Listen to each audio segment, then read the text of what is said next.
बारिश का मौसम हो गया छठ के दिन।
देली जाबा बड़ी जोर से मल झाटा करली झट से देली जाबा भागा भागा बाजिन दिवैया भइले और के बे भागा भागा बाजिन दिवैया भइले और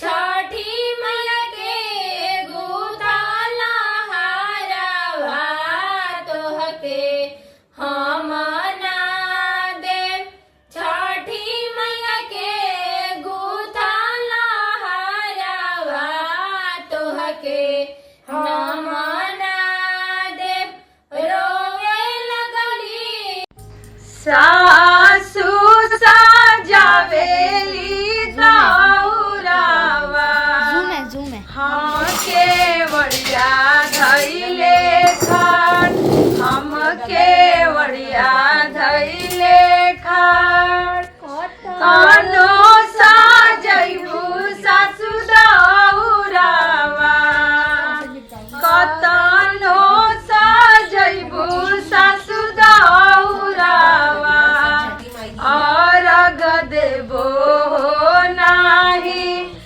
अर्घ देबो नाही जब सूरज दिहे गोदी बाला कावा तबे अर्घ देबो तबे अर्घ देबो चकाती जास बहंगीला चकाती जास होइना बालमाजी कहरिया बहंगी घाटे चामुपा बहंगी घाटे बाटे जे पूछे लाली लाली अखिया के कर लामी लामी के सूरज बाबा के लाली लाली अखिया छठी मई के लामी लामी के कर पिया परदेसिया उनु कर मनवा उदास उनु कर मनवा उदास शकुंतला देई के पिया परदेसिया उनु कर मनवा उदास उनु कर मनवा उदास मधु देई के पिया परदेसिया उनु कर मनवा उदास उनु कर मनवा उदास।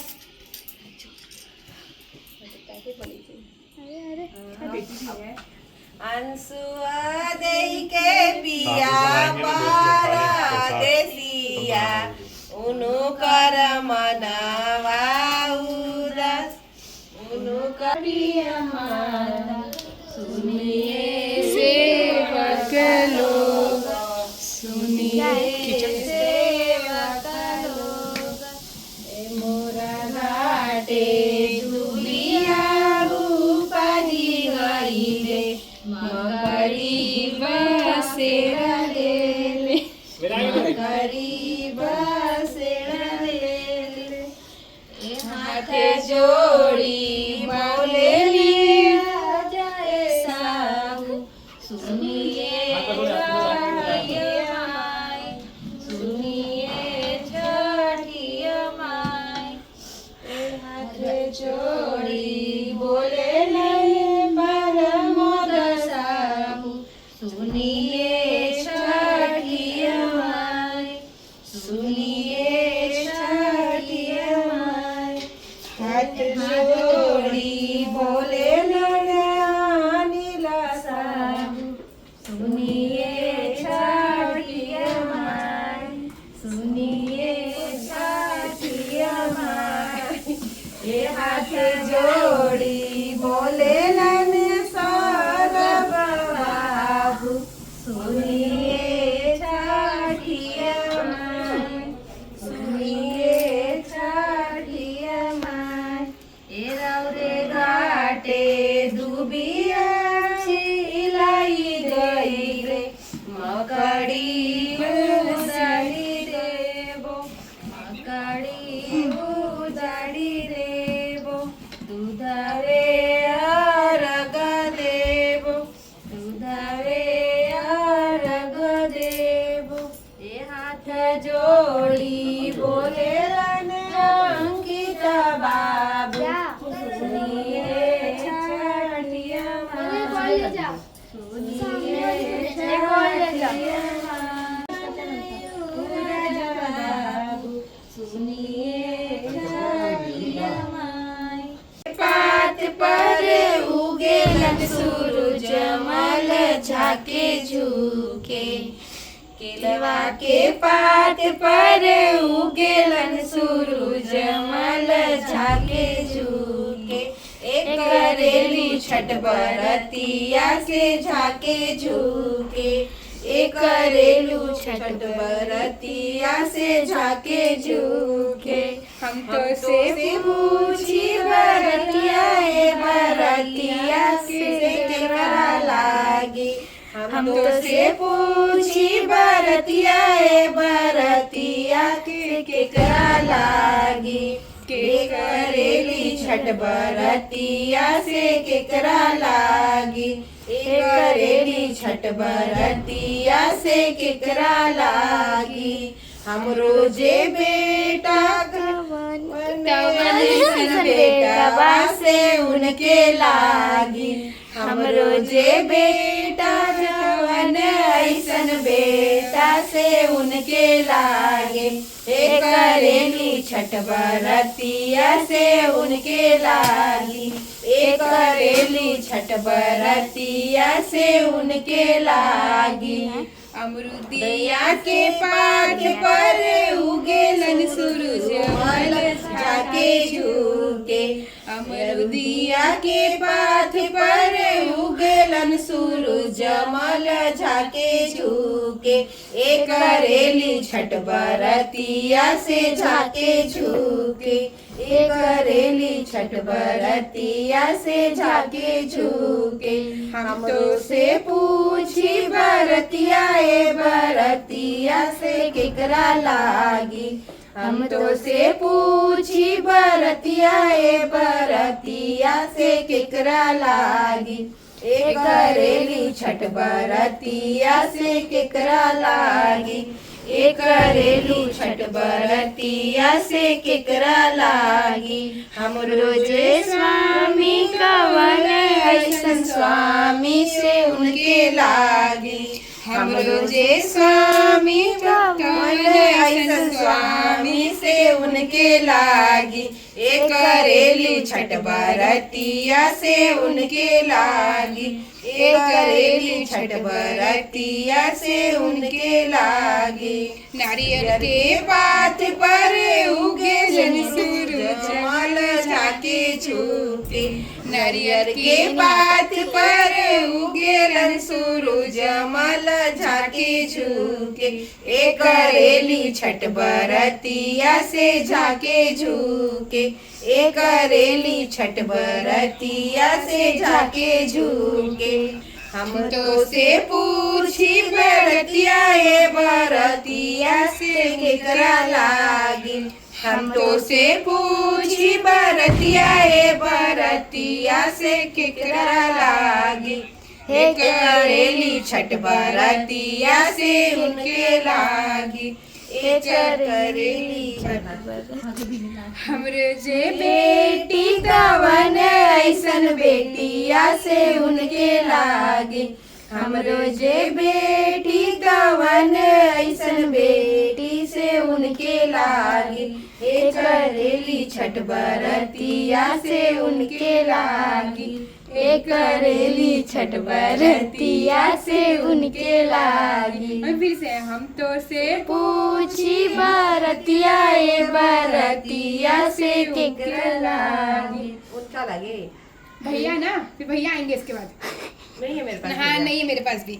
हम तो से पूछी बरतिया ए बरतिया से उनके लागे, एक करेली छठ बरतिया से उनके लागे, हमरो से भैया कवन ऐसन भैया से उनके लागे, हमरो से भैया कवन ऐसन भैया से उनके लागे, एक करेली छठ बरतिया से उनके लागे।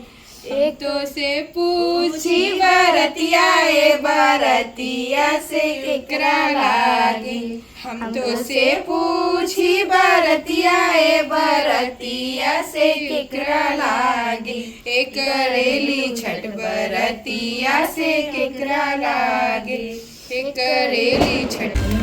लकड़ी डाल लिया कहीं से, लकड़ी बड़ा बड़ा मिले ना तो आम जाने दो, आपको एक बार गरम होगा ना, कल थोड़ी छना चाहिए, पतला पतला छना उसमें नहीं है ना, नहीं ले सकते हैं आप। 2 दे रही हूँ आपको, अगर राशन की जल्दी चाहिए। अच्छा 3 दे रही हूँ।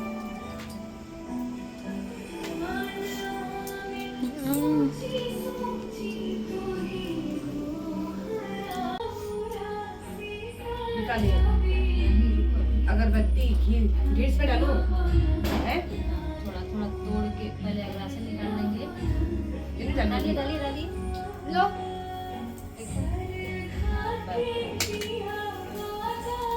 तुम अगरबत्ती भी दे। सॉरी आप उठाओ के। ये दूध क्यों गरम कर रहे हो? पीने के लिए? पीने के लिए। तो आप लोग को पास 36 घंटे अब इसके बाद चालू हो जाएगा। ये उपास ही चल रहा है।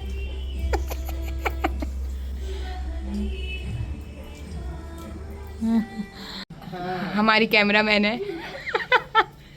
बेटे को लगाओ, पहले बेटे को लगाओ। आधे बाबू थोड़ा मैडम करवाइए। मोटा एक मोटा हाथी।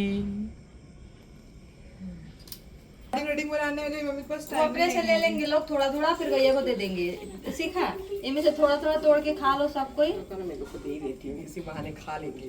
थोड़ा थोड़ा ही। मैं यहाँ से साफ करूँ। हाँ निकल, हाथ में ले। तू जेल में कैद है। हाथ में दो, छूटा करा दो। खिला दे। तो अंशु सीखा कैसे करें? हाँ सही बात है। क्यों भैया? अरे ऐसी बोल रही है चुप। पागल कहीं। छठी मैया का प्रसाद है, सब अपना अपना वो करके खाओ। मन्नत मांगो। हाँ बाबू तो एक ही मांगेगा मेरा बेटा मन्नत। आपको क्या बहुत इतना मन्नत है रख मेरे देते पास। हैं दीदी, बहुत मन्नत है मेरे पास। इतना रख देते हैं, वो लोग आएंगे तो खा लेंगे।